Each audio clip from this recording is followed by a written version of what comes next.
السلام علیکم. پروگرام میں خوش آمدید. اور پروگرام کا آغاز کرنے سے پہلے ہم آپ کو آج کی اہم خبر بتائیں کہ آج خیبر پختونخوا میں سیکورٹی فورسز کے آپریشن میں 15 خارج کو یا دہشت گردوں کو ہلاک کیا ہے. یہ ISPR کی پریس ریلیز ہے. اور یہ کارروائیاں ڈیرہ اسماعیل خان اور پشاور میں کی گئیں اور وہاں پہ اس سیکورٹی فورسز کے ساتھ اس جھڑپ میں 4 فوجی جوان بھی شہید ہوئے اور ان میں ایک لیفٹیننٹ حسان اشرف جن کی عمر 21 سال تھی. 3 سپاہی اور 1 لیفٹیننٹ شہید ہوئے پاکستان کی فوج سے. اور یہ پیغام پھر ہے اس بات کا کہ پاکستان کے اندر ایک مسلسل جنگ جاری ہے دہشت گردی کے خلاف, اور اس میں پاکستان کی قوم کے اتنے ینگ بچے اپنی جانیں قربان کر رہے ہیں. خاص طور پہ اس میں سیکھنے کی بات ان ریٹائرڈ لوگوں کے لیے ہے جو آج بھی کہیں اپنے گھروں میں بیٹھے اس جنگ کو پاکستان کے اوپر مسلط کرنے والوں کو حمایت کر رہے ہیں, ان کی حمایت کرنے والوں کی حمایت کر رہے ہیں. یہ آج پھر یہ 21 سال کا حسان اشرف اور جو 3 سپاہی اس کے ساتھ شہید ہوئے ہیں, یہ ان کو ریمائنڈر ہے ان ریٹائرڈز کو کہ وہ سوچیں کہ وہ کن کو سپورٹ کر رہے ہیں اور کیوں کر رہے ہیں. اور اس کے ساتھ ایک اہم خبر یہ آئی ہے کہ TTP کو افغان طالبان کی مسلسل مدد حاصل ہے. اور یہ کوئی میں نہیں کہہ رہا یا آپ نہیں کہہ رہے, یہ یونائٹڈ نیشن کی ایک رپورٹ میں انکشاف ہوا ہے. اور اقوام متحدہ نے پاکستان میں دہشت گرد حملے بڑھنے کی وجہ افغان طالبان کے TTP سے گٹھ جوڑ کو قرار دیا ہے. اور اس کی ایک وجہ یہ بھی ہے کہ پاکستان میں 3 سال پہلے 3.5 سال پہلے ان TTP کے دہشت گردوں کو لا کر بسایا گیا. ان کو یہاں پہ ایک سیف ہیون میسر کی گئی جب افغان طالبان نے افغانستان پر قبضہ کیا, اور یہ کہا گیا کہ یہ ان کے ساتھ ہم صلح کریں گے, ان کو ہم یہاں پہ لا کے بسائیں گے تو یہ پاکستان کے مفاد میں ہے. اس وقت مخالفت کی گئی, لیکن اس وقت کے جو فیصلہ ساز سے سیاسی اور جو فوجی لیڈرشپ تھی انہوں نے یہ کام کیا, اور اس کے نتائج آج ہم سب ساری قوم بھگت رہی ہے. اور اقوام متحدہ نے سیکورٹی کونسل میں جو رپورٹ جمع کروائی ہے اس میں یہ بھی کہا گیا ہے کہ TTP کی افغانستان میں موجودگی کی وجہ سے اس کی طاقت برقرار ہے, اور اس نے صرف 2024 میں 600 حملے کیے ہیں, جو روزانہ تقریباً 2 حملے بنتے, روزانہ 2 حملے مسلسل پاکستان کے کسی نہ کسی شہر پہ, پاکستان کی فوج پہ, پاکستان کی پولیس پہ, پاکستان کی FCs پہ اور پاکستان کے رینجرز پہ کیے گئے. اور افغان طالبان, انہوں نے یہ بھی ایک بہت عام بات بتائی ہے کہ افغان طالبان کی حکومت TTP کو ماہانہ $43,000 امداد دے رہی ہے, اور ان کو لا کے پاکستان میں بسایا گیا اور ان کو سپورٹ کیا گیا, یہاں سے سیاسی سپورٹ کی گئی, اور ان سیاسی سپورٹ کرنے والوں کو ریٹائرڈ سپورٹ کر رہے ہیں. سوچئے گا یہ سائیکل کیسا وشس سائیکل ہے. اور یہ بھی کہا گیا کہ تربیتی مراکز قائم ہیں. اقوام متحدہ کی رپورٹ میں کہا گیا کہ پاکستان کے بارڈر کے ساتھ کنڑ, ننگرہار, خوست اور پختیا میں TTP کے نئے تربیتی مراکز قائم کیے گئے ہیں.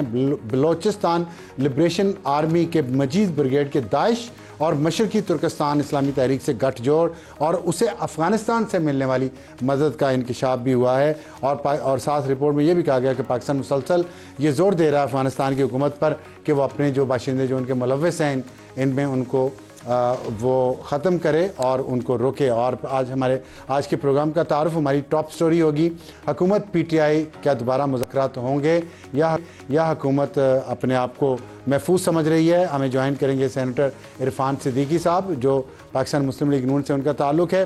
ہمارا آج کا ہاٹ ایشو ہوگا PTI اور ان کے اندر ہاتھا پائی. PTI کے اندر اختلافات تو بہت ہیں, لیکن اب نوبت ہاتھا پائی تک پہنچ چکی ہے.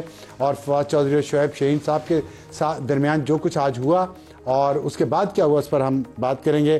ہمیں جوائن کریں گے سینیٹر ہمایوں محمد پاکستان تحریک انصاف سے, اور ان سے پوچھیں گے یہ نوبت یہاں تک کیوں پہنچی. اور ہمارا آج کا ایڈیٹوریل ہے پاکستان ٹیم چیمپئنز ٹرافی کے لیے تیار ہے یا نہیں, کیونکہ پاکستان تو تیار ہے, اسٹیڈیم تیار ہیں اور ریہرسل بھی ہو چکی ہے.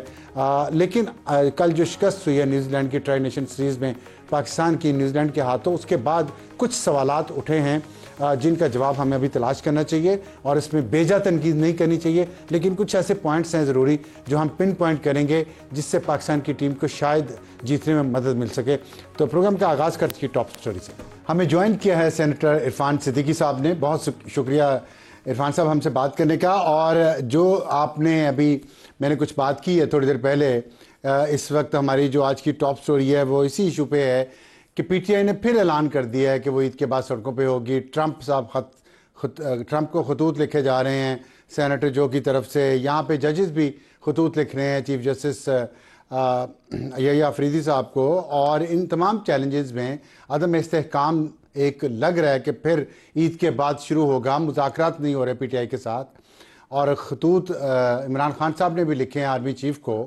اس پہ حکومت اس وقت اپنے آپ کو کیسے محسوس کرتی ہے؟ بند گلی میں محسوس کرتی ہے، جبکہ تمام اپوزیشن جماعتیں جس میں آپ کی اتحادی خاص طور پہ میں جے یو آئی کا ذکر کروں گا وہ بھی ادھر ہیں، اچھک صاحب بھی ادھر ہیں.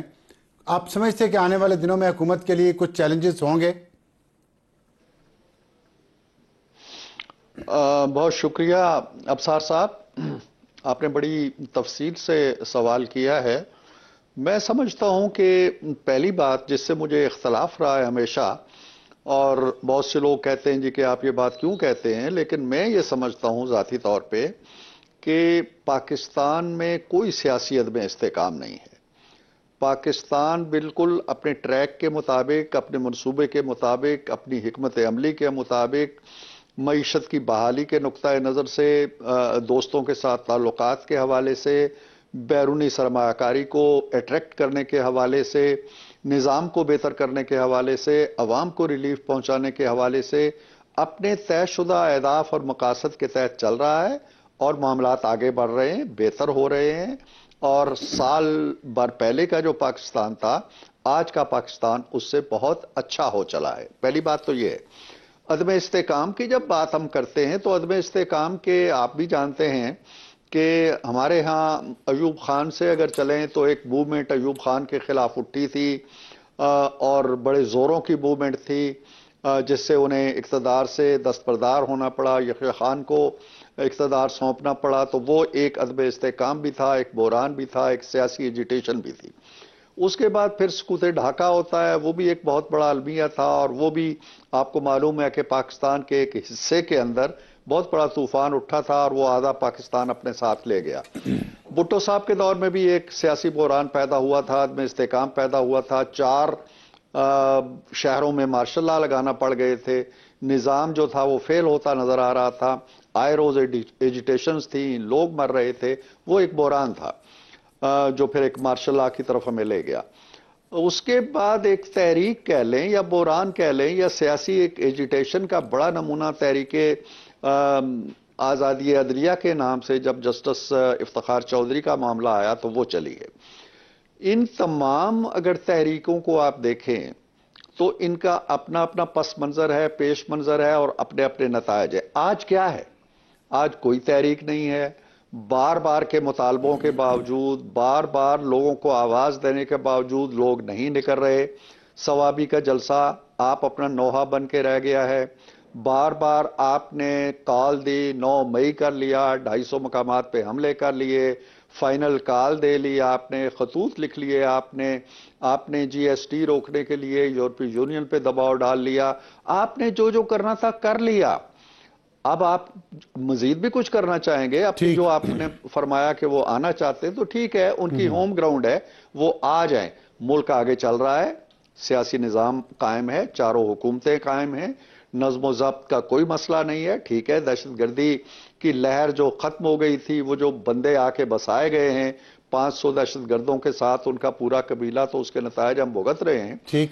کسی بندے کا جیل میں چلے جانا یا اپنے کسی کام کی وجہ سے 14 سال قید کی ہو جانا، وہ کہاں کا سیاسی بحران آ گیا؟ جی میں اس کو، اور جو آپ نے آخر میں فرمایا کہ جی آپ پورا مکمل کیجئے. آپ نے ابصار آخر میں یہ فرمایا کہ جو اپوزیشن کا الائنس ہے، میری جو کم از کم سیاسی سوجھ بوجھ ہے، اور خاص طور پہ مولانا فضل الرحمان صاحب کو یا ان کی سیاست کو یا ان کے والد مرحوم کی سیاست کو میں جانتا اور سمجھتا ہوں، وہ ہرگز تخریب کا وہ حصہ نہیں بنیں گے، کسی 9 مئی کا حصہ نہیں بنیں گے، کسی فائنل کال کا حصہ نہیں بنیں گے. جو غیر ملکی ادارے ہیں یا مالیاتی ادارے ہیں، ان کو ڈوزگر لکھنے کا حصہ نہیں بنیں گے. اپنی گندی سیاست کے کپڑے کسی اور جگہ دھونے کا حصہ نہیں بنیں گے. مولانا جو اثاثہ ہے ان کا، وہ اس کا حصہ نہیں بنے گے. ٹھیک. ہاں جمہوری انداز میں اگر کوئی الائنس بنتا ہے تو ٹھیک ہے, وہ ایک روایت ہے اور چلی آ رہی ہے. اچھا, آپ نے جو ابھی فرمایا ہے اس کے مطابق تو حکومت کو فی الحال کوئی خطرہ نظر نہیں آ رہا, لیکن ایک حقیقت جس سے ہم نظریں شاید نہیں چرا سکتے وہ یہ ہے کہ قوم کے اندر ایک تقسیم تو ہے, سیاسی تقسیم یا سیاسی اختلاف سے زیادہ ایک تقسیم ہے جو ہر شعبہ زندگی میں ہمیں نظر آتی ہے, اور اس میں کچھ کام اگر اچھے ہو بھی رہے ہیں حکومت کی طرف سے, اس کے اوپر جتنی سخت تنقید اور جتنی گندی زبان میں تنقید ہوتی ہے, اس سے معاشرے میں جو پولرائزیشن ہے وہ بڑھتی جا رہی ہے. اس کو ختم کرنے کے لیے کیا نہیں سمجھتے آپ کے حکومت کی ذمہ داری زیادہ ہے کہ وہ جو پولرائزیشن کریٹ کرنے والی طاقت ہے یعنی کہ پی ٹی آئی, اس کے ساتھ بیٹھ کے کچھ basic rule of the game طے کرے یا مذاکرات کرے اور اس کو قومی دھارے میں لائے یا مین اسٹریم کرے؟ ابصار, خواہش کی حد تک آپ جیسے جو پاکستان سے محبت رکھنے والے صحافی ہیں ان کی آرزو کی حد تک اور ہر محب وطن پاکستانی کی آرزو کی حد تک تو یہ بہت اچھی بات ہے. میں بھی یہ چاہتا ہوں اور ہم نے بڑے صدق دلی کے ساتھ اس کی کوشش بھی کی ہے, اور جو 2-3 دور ہمارے مذاکرات کے ہوئے ہیں وہ سارے آپ کے سامنے ہیں, اور جس دن ہم نے کوئی مثبت چیزیں لے کے یا نیم مثبت چیزیں لے کے ان کے مطالبات کے حوالے سے ان کی خدمت میں حاضر ہونا تھا, ہم حاضر ہوئے, اور اس سے 7-6 دن پہلے خان صاحب نے اعلان کر دیا جی کہ نو مور ٹاکس. اب المیہ یہ ہے کہ یہ جماعت ٹاکس کے لیے نہیں بنی, اس کے جوہر کے اندر, اس کے خمیر کے اندر, اس کے ڈی این اے کے اندر مذاکرات کرنا, بات چیت کرنا, مکالمہ کرنا, افہام و تفہیم کرنا, گیو اینڈ ٹیک کرنا, پارلیمان کے اندر کردار ادا کرنا, یہ چیزیں نہیں ہیں اس کے خمیر میں, وہ مجبوری ہے اس کی. اس کے ڈی این اے کے اندر وہی ہے جو وہ رمضان کے بعد کہتے ہیں جی کہ ہم کرنے جا رہے ہیں. ٹھیک ہے. انہیں ڈی چوک سوٹ کرتا ہے, انہیں فائنل کال سوٹ کرتی ہے, انہیں 9 مئی سوٹ کرتا ہے, ایکسپرٹیز ان کی یہی ہے.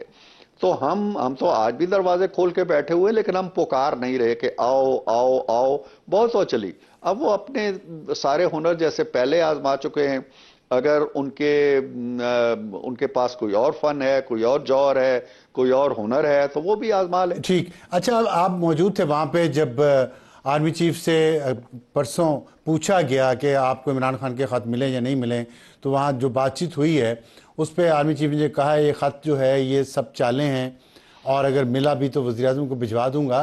یہ کچھ تھوڑا سا آپ ہمیں بتائیں گے کہ وہاں کیا ماحول تھا, کس بیک گراؤنڈ میں یہ بات چیت ہوئی ہے, اور جو وہاں پہ جواب دیے ہیں آرمی چیف نے, کیا ہم اس سے سمجھیں کہ جو حکومت اور اسٹیبلشمنٹ جو ایک پیج پہ ہیں یکسوں ہیں اس بات پہ کہ اب پی ٹی آئی کو ناجائز رعایت کوئی نہیں دی جائے گی, کیا اس بات پہ یکسوں ہیں؟ دیکھیے ابصار صاحب, یہ ساری تفصیلات آ چکی ہیں, آپ کے بڑے سینئر جرنلسٹ وہاں موجود تھے جو رپورٹنگ کر چکے ہیں. جی. چیف نکلنے لگے تو جو لوگ ہم کھڑے تھے چند ایک وہاں اپنی ٹیبلز پہ, وہ ملے ہیں, مجھے بھی ملے, اعجاز الحق صاحب میرے ساتھ کھڑے تھے, ان سے ملے, 2 قدم آگے گئے تو جرنلسٹ ہمارے کھڑے تھے, میں بھی ان سے گپ شپ کر رہا تھا. تو انہوں نے پوچھا خط کے بارے میں, وہ ساری رپورٹنگ ہو چکی ہے, بٹ جہاں تک ان کی باڈی لینگویج تھی وہ بڑی فرم تھی, وہ کوئی ہی واز ناٹ منسنگ ورڈز. انہوں نے جو کچھ بھی کہا بڑے 2 ٹوک لہجے میں کہا, بڑے حتمی انداز میں کہا, اور جب یہ سوال ہوا کہ مجھے کوئی خط نہیں ملا, پھر سوال آیا جی کہ اگر ملا تو کیا کریں گے, تو انہوں نے کہا جی مجھے پڑھنے کا کوئی ایسا شوق نہیں ہے خطوط کا, میں بھیج دوں گا وزیر اعظم کے پاس. تو یہ کہنے کا مطلب یہ تھا, میں جو سمجھتا ہوں کہ وزیر اعظم کو بھیجنے کا مطلب یہ تھا کہ سیاست دان جانے اور آپس کے معاملات ان کے جانے, میں بیچ میں نہیں آتا اور نہ میں ان چیزوں میں پڑھیے. وہی موقف ہے جو فوج دے رہی ہے, جو فوج برسوں سے دے رہی ہے کہ اگر انہوں نے معاملات طے کرنے ہیں تو وہ آپس میں طے کریں, ہمیں بیچ میں نہ گھسیٹیں. تو یہی میسج تھا میرا خیال ہے, اگر اس کو انٹرپریٹ کریں یا ٹرانسلیٹ کریں تو اس سے یہی نتیجہ نکلتا. آپ نے فرمایا کہ باڈی لینگویج ان کی فرم تھی, تو یہ جو ہم پروپیگنڈا دیکھتے ہیں بہت سارا بیرون ملک سے بھی ہو رہا ہے, پاکستان کے اندر سے بھی ہو رہا ہے, بہت غلیظ پروپیگنڈا بھی ہوتا ہے, تو اس سے وہ تاثر یہ ملتا ہے کہ شاید کچھ اس کے اثرات ہیں اور اندر سے بھی کوئی ایسی مخالفت ہے یا کوئی ایسی تنقید ہے. تو آپ کو ان کی باڈی لینگویج میں یہ چیزیں نظر آئیں اس پروپیگنڈے کے اثرات؟ دیکھیں ابصار صاحب، افسوسناک باتیں ہیں یہ پہلی جماعت ہے ہماری جو پولیٹیکل پارٹی جو اس طرح کی چیزوں کے پیچھے پروپیگنڈے کرتی ہے، بیان یہ بناتی ہے، سوشل میڈیا کو پیچھے لگایا ہوا ہے. ایسی چیزیں نہیں ہوتی ہیں. ہمیں اس چیز پہ فخر ہونا چاہیے کہ ہماری فوج کے اندر یونٹی آف کمانڈ جو ہے وہ بڑی مضبوطی سے رہی ہے، ہر دور کے اندر رہی ہے اور اب بھی ہے. اس پہ کسی کو شک و شبہ نہیں ہونا چاہیے کہ جی گروہ بندی انہوں نے کوشش کی تھی نا. 9 مئی کی کوشش یہی تھی کہ فوج کے اندر تفرقہ ڈالا جائے، تقسیم ڈالی جائے، چیف کے خلاف بغاوت کی جائے. وہ ناکام ہو گئی. اس کا ایک کیریکٹر جو ہے وہ ابھی بھگت رہا ہے کورٹ مارشل. اس کے کیا نتائج نکلتے ہیں ہم دیکھیں گے. وہ ہی واز ویری فرم. اور بلکہ کسی نے یہ بھی پوچھا جو بہت زیادہ رپورٹ نہیں ہوا کہ ماشاءاللہ آپ بہت سمارٹ نظر آ رہے ہیں، تو انہوں نے کہا کہ کیا آپ کے آرمی چیف کو سمارٹ نہیں نظر آنا چاہیے؟ ہم نے سمارٹ رہنا ہے، ہم نے جنگیں لڑنی ہیں. یہ بھی الفاظ انہوں نے کہے. تو یہ زیادہ رپورٹ نہیں ہوئے، لیکن اس سے پتہ چلتا ہے کہ ایسی کوئی چیز نہیں ہے کہ انہیں اپنی کمانڈ کے اندر کوئی کمزوری دکھائی دیتی ہے، یا ایسی باتیں وہی لوگ کر رہے ہیں جو پاکستان کی مالی امداد روکنا چاہتے ہیں، پاکستان کے چہرے پہ کالک ملنا چاہتے ہیں، پاکستان کی فوج کے اندر تفرقہ چاہتے ہیں، پاکستان کے اندر انتشار چاہتے ہیں، پاکستان کے اندر نفرتیں بو رہے ہیں، جس کا تذکرہ آپ نے کیا. کوئی محب وطن پاکستانی اس طرح کی باتیں نہیں کرتا. ٹھیک ہے. اچھا آخر میں صرف یہ بتا دیے گا کہ جو رانا ثناء اللہ صاحب نے کہا کہ کچھ ججز کے بیانات ایسے ہیں، ان کا کنڈکٹ کچھ ایسا ہے جس پہ ریفرنسز آ سکتے ہیں. اسپیکر قومی اسمبلی میں نے بھی ایک جج کے کنڈکٹ پہ اعتراض کیا ہے. تو کیا آپ نے کہا ہے کہ آپ نے شاید فرمایا کہیں پہ یا کہ آپ نے بلکہ فرمایا کہ ریفرنس لانے کا کوئی ارادہ نہیں ہے؟ تو ایسا کچھ تھوڑا سا ایک دفعہ اور بتا دیں گے کہ ارادہ ہے یا نہیں ہے؟ اور اگر یہ ججز اسی طرح جاری رکھیں، کیونکہ ظاہر عدلیہ کے جو اس طرح کے بیانات ہیں اس سے کچھ نہ کچھ تو مارکیٹ اوپر نیچے ہوتی ہی ہے نا. میرا خیال ہے اوپر ہی ہو رہی ہے ان کے ریمارکس سے. خان صاحب بھی جو خط لکھتے ہیں تو ہمیں تو یہ پتہ چلتا ہے جی کہ نومبر کے آخر میں یا دسمبر کے شروع میں خط لکھنا انہوں نے شروع کیے اور پاکستانیوں سے کہا کہ خدا کے لیے پاکستان پیسے نہ بھیجو، اس کی تجوری خالی ہونے دو، اسے بھوکا مرنے دو، یہ گھٹنے ٹیک دے یہ IMF کے سامنے. لیکن اللہ کے فضل و کرم سے دسمبر میں $3 بلین زیادہ آئے، پھر جنوری میں 3 بلین مزید بڑھ گئے. تو اسی طرح یہ جو خطوط جن کی طرف آپ اشارہ کر رہے ہیں عالی مرتبت جج صاحبان کے، ان کے کوئی اثرات نہیں ہیں. کوئی ایسا نہیں ہے کہ یہ ہماری اسٹاک ایکسچینج کو مجروح کر رہے ہیں یا ہماری جو اکانومی ہے وہ ان سے کوئی اثر لے رہی ہے. اس سے کسی چیز پہ کوئی اثر نہیں پڑ رہا سوائے ان کی اپنی ذات، ان کی شخصیت، ان کے ذاتی وقار پہ اگر کوئی پڑھ رہا ہو تو پڑھ رہا ہو، یا عدلیہ پہ کچھ پڑھ رہا ہو تو پڑھ رہا ہو. وگرنہ میں نہیں سمجھتا ہوں کہ حکومت پہ یا معیشت پہ یا کاروبار حیات پہ اس کے کوئی اثرات پڑ رہے ہیں. جن جج صاحب کا ذکر کیا ہمارے عزت مآب اسپیکر صاحب نے، تو افسوسناک بات ہے نا. جب آپ ایک کہتے آپ کا اگر آپ کی کوئی خواہش تھی، آپ کی کوئی آرزو تھی یا آپ کی کوئی تمنا تھی، آپ کا کوئی خواب تھا جو ادھورا رہ گیا، تو اس کا مطلب یہ ہے کہ پاکستان کی قومی اسمبلی بھی ختم ہو گئی اور پاکستان کی انتظامیہ بھی ختم ہو گئی اور سارے ستون دڑام سے گر گئے. پارلیمنٹ مضبوطی سے کھڑی ہے، انتظامیہ چاروں صوبوں کی کھڑی ہے، مرکز کی وفاق کی کھڑی ہے. کہاں کوئی چیز ایسی ہے جس سے آپ یہ کہیں جی کہ انتظامیہ جو ہے فلاپ ہو گئی، پارلیمنٹ فلاپ ہو. پارلیمنٹ جتنی توانائی کبھی نہیں تھی. پارلیمنٹ پوری توانائی کے ساتھ کھڑی ہے، پورے عزم کے ساتھ کھڑی ہے، آئین کے ساتھ کھڑی ہے. اور یہ جو خط نویسی کا سلسلہ شروع ہوا ہے نا، یہ کسی پہ کوئی آنچ نہیں آ رہی ہے. اگر آ رہی ہے تو مکتوب نویسوں پہ آ رہی ہے. ٹھیک، بہت شکریہ سینیٹر عرفان صدیقی صاحب ہم سے بات کرنے کا. وقت ہوا ایک بریک کا. بریک کے بعد ہم واپس آئیں گے تو ہمارا آج کا ہاٹ ایشو کہ پی ٹی آئی کے اندر اختلافات تو بہت ہیں لیکن نوبت اب ہاتھا پائی اور تھپڑ مکوں تک جا پہنچی. ایک چھوٹے سے بریک کے بعد پروگرام میں دوبارہ خوش آمدید. وقت ہوا ہمارے آج کے ہاٹ ایشو کا جو ہے کہ پی ٹی آئی کے اندر اختلافات تو بہت زیادہ تھے آپس میں، لیکن اب نوبت ہاتھا پائی تک پہنچ گئی ہے اور آج اڈیالہ کے باہر فواد چودھری اور شعیب شاہین کے درمیان ایک جھگڑا ہوا، جس کے بعد پتہ چلا کہ خان صاحب نے ان کی صلح کروا دی ہے۔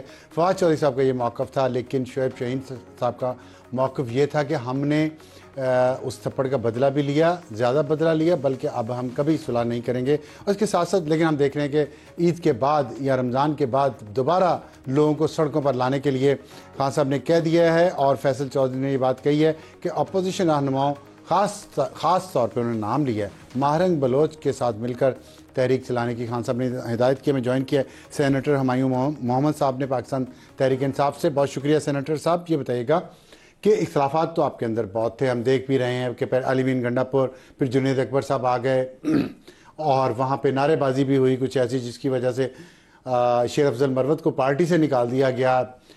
پیسے فنڈنگ ہوئی جلسے کی ثوابی کی یا نہیں ہوئی، یہ ایک الگ جھگڑا ہے۔ شیر افضل مروت الزام لگاتے ہیں کہ پیسے اور چندے کھائے جا رہے ہیں۔ آج ہم دیکھتے ہیں کہ اڈیالہ کے باہر لڑائی ہو گئی آپس میں، جسے کہنا چاہیے کہ گتھم گتھا ہو گئے، مکو مکی ہو گئے، جو اچھی بات نہیں ہے سیاستدانوں کے لیے۔ کیسا دیکھنا ہے؟ اس کے باوجود آپ سمجھتے ہیں تحریک چلانے کے لیے آپ کی جماعت تیار ہے عید کے بعد؟ بسم اللہ الرحمن الرحیم، ایاک نعبد و ایاک نستعین۔ دیکھیے ابصار صاحب، بات یہ ہے کہ سب سے پہلے تو اس قسم کی کسی بات کی نہ میں اس کو ڈیفینڈ کر سکتا ہوں اور نہ مجھے ڈیفینڈ کرنا، کسی کو بھی ڈیفینڈ نہیں کرنا۔ بعض دفعہ یہ ہو جاتا ہے کہ in moment of weakness, desperation, بعض دفعہ انسان ایسی چیزیں کر جاتا ہے جو کہ اس کو نہیں کرنی چاہیے۔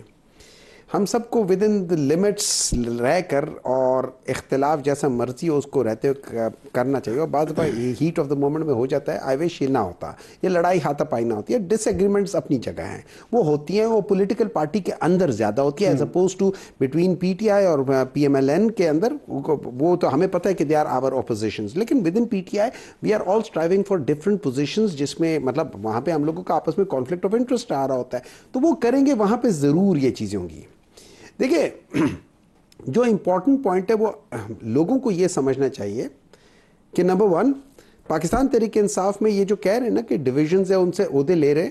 2013 میں جب پرویز خٹک صاحب چیف منسٹر بنے تھے اور وہ پارٹی کے سیکرٹری جنرل تھے، ان سے سیکرٹری جنرل کا عہدہ لے لیا گیا تھا۔ ان کے ساتھ بعد ایسے منسٹرز تھے جو منسٹر پوسٹ پر تھے، ان سے ان کی پارٹی کے عہدے لے لیے گئے تھے اور ان کو مختلف لوگوں کو دے دیے گئے تھے جو کہ الیکٹڈ نہیں تھے۔ ہونا بھی یہ چاہیے، اگر میں کسی گورنمنٹ پوزیشن پہ ہوں اور میں پارٹی کا عہدہ رکھتا ہوں، یہ کانفلکٹ آف انٹرسٹ آ جاتا ہے، ان کو الگ الگ کرنا چاہیے۔ ایک نمبر 1 وجہ، نمبر 2 میں یا گورنمنٹ چلاؤں گا یا اپنا پارٹی کا کروں گا۔ Party is very important, party کی بیسس پہ تو گورنمنٹ ملی ہے، تو مجھے اگر آپ مجھ سے پوچھیں I will give more weightage to the party position, اور اس کو میں زیادہ اسٹرینتھن کروں گا، تو اس لحاظ سے وہاں ہٹاتے۔ ہاں، مجھ سے جب آپ پارٹی کا عہدہ لیں گے نا، مجھے تکلیف ضرور ہوگی، میں اس کا ریاکشن شو کروں گا، بٹ دیٹ ڈزنٹ مین کہ یہاں ڈویژن ہے۔ نمبر 2 ڈسپلن، چاہے میں جتنا مرضی اچھا انسان ہوں، جتنا مرضی میں بڑی وہ چیزیں کرتا ہوں، the moment I start stepping over the limits of discipline، وہاں پہ آپ کو ایک دفعہ، 2 دفعہ، 3 دفعہ، اگر آپ بہت اچھے تھے، آپ نے بڑے اچھے کام کیے، although I do not know مروت صاحب، لیکن I like him the way he defended us at the time when we needed people the most، تو انہوں نے بہت ہمیں وہ کیا، میں ان کی وہاں قدر بھی کرتا ہوں، لیکن ایٹ دا سیم ٹائم اگر اس کی وجہ سے کوئی یہ کہے کہ یار میں یہ جو ڈسپلن ہے اس کو میں پش کرتا رہوں گا، تو ایک دفعہ 2 دفعہ، میرے خیال میں 2 3 4 خون تو معاف ہو بھی چکے ہیں۔ 2 3 4 خون مینس کے پارٹی کی اور ڈسپلن کی وہ چیز ہے نا، اس لحاظ سے اللہ نہ کرے بات وہاں تک پہنچے پی ٹی آئی نہیں، میں خون means you know it's a محاورہ ہے نا، آپ اس کو لٹرلی سینس میں نہ لیں، آپ تو ماشاءاللہ خود آپ بڑے لٹریٹ آدمی ہیں، آپ اس کو ایز اے محاورتاً لے لیں۔ نہیں، مجھے ڈر یہ جس طرح سچویشن جا رہی ہے پی ٹی آئی کے اندر، خدا نہ خواستہ ایسا ہو ہی نہ جائے وہاں مرنے مارنے کی بات۔ اچھا نہیں، میرا سوال ایک اور ہے، ذرا تھوڑا سا مور انٹلیکچوئل اس سائڈ پہ، کہ ایک تاثر ہے پی ٹی آئی کے بارے میں کہ متشدد سیاست پہ یقین رکھتی ہے، اپنے مخالفین کے خلاف بھی اور اپنے اندر بھی۔ یہ آپ اس تاثر کو زائل کیوں نہیں کرتے؟ کیونکہ دیکھیں، میں اسی وجہ صرف یہ ہے، خان صاحب آکسفورڈ کے پڑھے ہوئے ہیں، اور جب آئے تو پیپلز پارٹی اور نون لیگ دونوں قوتوں کے خلاف آئے، نیا کلچر لے کے آنا چاہیے تھا، ینگ جنریشن ہے آپ کے پیچھے، آپ ان کو تہذیب اور شعور کیوں نہیں سکھاتے؟ لڑنا مرنا گالی کیوں سکھا رہے ہیں؟ دیکھیے اس طرح ہے، میں آپ کو ایک بات بتاتا ہوں ابصار اعظم صاحب، اس طرح ہے کہ اگر آپ غور سے دیکھیں، کبھی اسٹڈی کریں پاکستان کے اوور آل کلچر کو، دیکھیں جو پچھلے 30-40 سال میں ہوا ہے. پاکستان میں 30-40 سال میں مورل ڈکے ہوا ہے. میں آپ کو مثال دیتا ہوں. میں اور آپ تقریباً جس ایج گروپ میں، آپ مجھ سے ینگ ہی ہوں گے، ہماری ایج گروپ میں جب ہم چھوٹے تھے ہمارے ماں باپ کہتے تھے وہ جو ہے نا وہ اسمگلر کا بچہ ہے، اس کے بچوں کے ساتھ مت پھرو یا ان کے ساتھ مت کھیلو. ٹھیک ہے. آج جو اسمگلر کا بچہ تو اس کے ساتھ وہ کہتے ہیں جاؤ کھیلو، تصویریں کھینچو. ہمارے جو ویلیوز ہیں وہ بدلے گئے ہیں. اچھا، اب اس میں جہاں میری نظر ہے جو لوگوں کو تکلیف دیتی ہے، اور اس میں بہت سارے پی ایم ایل این کے ایسے لوگ ہیں جن کے اپنے بچے، ان کے اپنے ماں باپ جو پی ایم ایل این کے پوزیشن ہولڈرز ہیں یا MNAs, MPAs ہیں، منسٹرز ہیں، ان کے اپنے بچے ان کو چھوڑ کے پاکستان تحریک انصاف کے ساتھ کھڑے ہیں. تو یا تو دیکھیں کوئی وجہ ہو گیا، وہ پڑھے لکھے لوگ ہیں، دیکھیں نا، لائرز ہیں، اگر ڈاکٹرز ہیں. اگر سمگلرز کے بچے، سمگلرز ادھر ہیں، سمگلرز کے بچے پی ٹی آئی کے ساتھ کھڑے ہیں، تو چینج کہاں آئی؟ نہیں دیکھیں، شعور، آپ نے بات کی نا شعور، ان کو ہوا یہ ہے کہ آپ اپنے خلاف گول کر رہے ہیں. اچھا، لیکن مجھے یہ ایک بات بتائیں، یہ کلچر ٹھیک ہے، اس کی ڈیٹریشن ہوئی 30-40 سال میں. 30 سال سے تو پی ٹی آئی اس ملک میں نئی طاقت کے طور پہ ابھری ہے. امید یہ تھی کہ یہ کچھ نیا کلچر لائے گی یا کلچر کو بدلے گی. وہ اور زیادہ خراب ہو گیا. آپ دیکھ لیں، میں آپ کو اگزامپل نام نہیں لینا چاہتا، میں کسی کے بارے میں ایسے بات کروں، لیکن آپ اپنے اندر دیکھ لیں کتنی وہ اسکیمز دی گئیں، ایمنسٹی سکیمز آپ کے دور میں، پی ٹی آئی کے دور میں، انہی کو سمگلرز کو دی گئیں، قبضہ گروپوں کو دی گئیں، پراپرٹیز کے جتنے آپ کے سارے معاملات تھے. پھر یہ ملک ریاض کا جو 190 ملین پاؤنڈ والا کیس ہوا، تو یہ ڈیٹریشن ہم تو دیکھتے ہیں زیادہ ہوئی ہے. اچھا دیکھیں، میں یہ ضرور کم ہونی چاہیے تھی. میں یہ ضرور مانتا ہوں کہ وہاں پہ مختلف جگہوں پہ لوگوں کو یہ کیا کہہ سکتے ہیں، ایمنسٹی سکیم دی گئی ہیں، نہیں دینی چاہیے تھی. وہاں تک میں پرسنلی میں سمجھتا ہوں کہ وہ نہیں ہونی چاہیے. لیکن 190 million pounds is not a case. یہ ٹوٹلی ڈفرنٹ ہے. ادھر میں آپ سے ٹوٹلی ڈس ایگری کرتا ہوں، کیونکہ اس میں جو میری معلومات ہے وہ ٹوٹلی ڈفرنٹ ہے. ایک یہ بات بتائیے گا، آرمی چیف کو خط لکھے خان صاحب نے 3، اور وہاں سے پرسوں جواب آیا کہ مجھے تو کوئی خط نہیں ملا بھی تو میں نہیں پڑھوں گا اور وزیر اعظم کو بھجوا دوں گا، جو کہ ایک آرمی چیف کو کرنا چاہیے. تو اب آپ بتائیں کہ خط پھر کیوں لکھ رہے ہیں خان صاحب، جب وہ ایک انہوں نے سٹانس لیا ہوا ہے کہ جی میں نے سویلین سپیس کریٹ کرنی ہے. سویلین سپیس آرمی چیف کو خط لکھنے سے ہوگی یا پولیٹیکل پارٹیز کے ساتھ بات چیت کرنے سے ہوگی، خط لکھنے سے ہوگی؟ دیکھیں، اس طرح ہے کہ آپ مجھے وہ بڑے سلپری گراؤنڈ پہ لے کر جا رہے ہیں. لیکن میں آپ کو بتاتا ہوں، دیکھیں اس طرح ہے، 2 چیزیں ہوتی ہیں. لیکن ہاتھ پکڑا ہوا میں نے. 2 چیزیں ہوتی ہیں. دیکھیں، نہیں میں خود بھی وہ اتنا تو عقل ہے میرے میں. اچھا، میں آپ کو ایک بات بتاتا ہوں. دیکھیں اس طرح ہے، میری نظر میں جب میں آپ کو کہتا ہوں کہ آپ یہ چیزیں دیکھ لیں، میری نظر میں آپ کے پاس وہ بشارت ہے، آپ کے پاس وہ طاقت ہے کہ آپ اس چیز کو دیکھ کے اس کو کریکٹ کر سکتے ہیں. اگر میں اپنی ذات کے طور پہ چیزیں مانگ رہا ہوں آپ سے، آپ بے شک نہ کریں. لیکن اگر آپ میں نشاندہی میں آپ کو بتا رہا ہوں کہ یار یہ ہے، یہ ہے، یہ ہے، یہ ہے، یہ غلط ہے، اور یہ یاد رکھیں یہ ساری چیزیں ہسٹری کی کتابوں میں جا رہی ہیں، یہ ساری چیزیں ہو رہی ہیں. اب دوسری چیز ہے، آپ نے کہا وہ سپیس کریٹ کرنا. سپیس 2 طریقے سے کریٹ ہوتے ہیں. ایک، میں سویلین کے ساتھ بات کرتا ہوں، پولیٹیشینز کے ساتھ بات کرتا ہوں. یہ یاد رکھیں یہاں میرا کانفلکٹ آف انٹرسٹ آ رہا ہے ان کے ساتھ. اگر میں انہیں کہتا ہوں تم ہٹو تو میں آ رہا ہوں، تو وہ کیوں ہٹیں گے؟ یہ نہیں کہنا. اچھا، ایک چیز آپ یہ باتیں جو ان کو کر رہے ہیں آرمی چیف کو، وہ ان کو کہیں نا. سن لے، ادھر بھی کانفلکٹ، ڈائریکٹ کانفلکٹ انٹرسٹ ہے، وہ چیز ہے نا. ہم میں کہہ رہا ہوں فری فیئر ٹرانسپیرنٹ الیکشن میں وہ نہیں کر رہے، وہ لوگ کر نہیں رہے. صرف کانفلکٹ کیوں، کوآپریشن کیوں نہیں؟ میں آپ کو ایک بات بتاتا ہوں، میں آپ کو ایک چیز سمجھاتا ہوں کیوں ہے یہ ٹرمپین سٹائل آف پالیٹکس کیوں ہے؟ دیکھیں us اور them. نہیں، اٹس ناٹ اباؤٹ us اور them، it's not about us اور them. بھی تو ہو سکتا ہے نا. دیکھیں کوآپریشن، کانفلکٹ تو ہوگا الیکشن میں، دیکھیں باقی اب ہم نے سروائیو کرنا ہے، رہنا ہے. دیکھیں اب میں، اچھا مجھے بات پوری کر لینے دیں. تو میں ان کو، میں آپ کو بتاتا ہوں ایز اے چیئرمین جو پارلیمنٹری افیئرز کمیٹی کا ہوں، میں نے کہا کہ فری فیئر ٹرانسپیرنٹ الیکشنز کے لیے یہ سٹیپ لینے چاہیے. Do you know P M L N Peoples Party refuse to say, کہتے ہیں کہ ہم نہیں کرتے یہ چیزیں. خان صاحب لکھے نا. میں آپ کو نہیں، میں آپ کو دیکھیں، میں آپ کو اب کمیٹی کی بات کروں جہاں پہ میں اس جگہ کی بات کروں، میں اس جگہ کی بات کروں جہاں پہ پارٹی پالیٹکس ہوتی نہیں ہے. پھر میں نے انہیں کہا کہ جی اوورسیز پاکستانی ہیں جو کہ نان ریزیڈنٹ پاکستانی ہیں، مطلب دے آر ناٹ وہاں کے، وہ نیشنلائز نہیں ہوئے، وہ صرف پاکستانی ہیں جو باہر رہ رہے ہیں، ان کو ووٹ کے لیے کرو. دے ڈڈ ناٹ، انہوں نے کہا نہیں کرنا. اب سپیس کیسے کریٹ ہوگا؟ سپیس 2 طریقے سے کریٹ ہوتا ہے، یا ہم پولیٹیشین آپس میں بات کر کے کریٹ کریں، اور یا پھر جس سے کریٹ کرنا ہے اس کو کہیں کہ یار سٹیپ بیک. اچھا، آخر میں مجھے یہ بتا دیں کہ عید کے بعد ان اختلافات جو آپ کے اندر ہیں پارٹی کے اندر، عید کے بعد تحریک چلائیں گے؟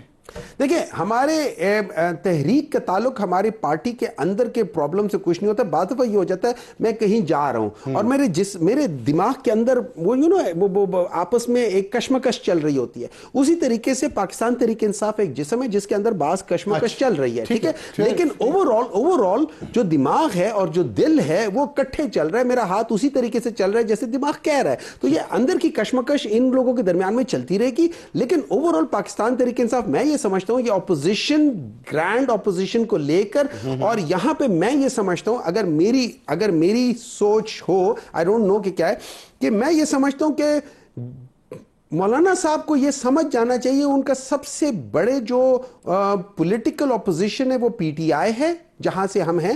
اگر وہ ہمارے ساتھ مل جاتے ہیں اور اس چیز کو وہ ٹیسٹ کر سکتے ہیں, آئی نو وہاں پہ ہم لوگوں کا ذرا وہ تھوڑا سا ایک دوسرے کے اوپر ٹرسٹ کا بہت زیادہ کمی ہے, اس کو ہم بہتر کر سکتے ہیں اگر وہ کر لے. ڈو یو نو ہم لوگ مل کے جی ڈی اے سارے مل کے ہم لوگ لٹرلی پیپلز پارٹی کو سندھ سے نون آلریڈی 17 سیٹوں پر ہی ہے تو ان کو باقی 17 سیٹیں بھی, اور کے پی میں جو 25 سیٹیں گئی ہیں اس میں سے آپ کو پتہ ہے پی ٹی آئی نے 9 کے اوپر کیا, ہم 6 کر لیتے, باقی کے 19 سیٹیں ہم جے یو آئی کو دے سکتے ہیں. 10 سیکنڈ میں یہ بتا دیں کہ پھر شاہد خاقان عباسی کی تجویز یونٹی گورنمنٹ کی ڈویبل ہے یا نہیں؟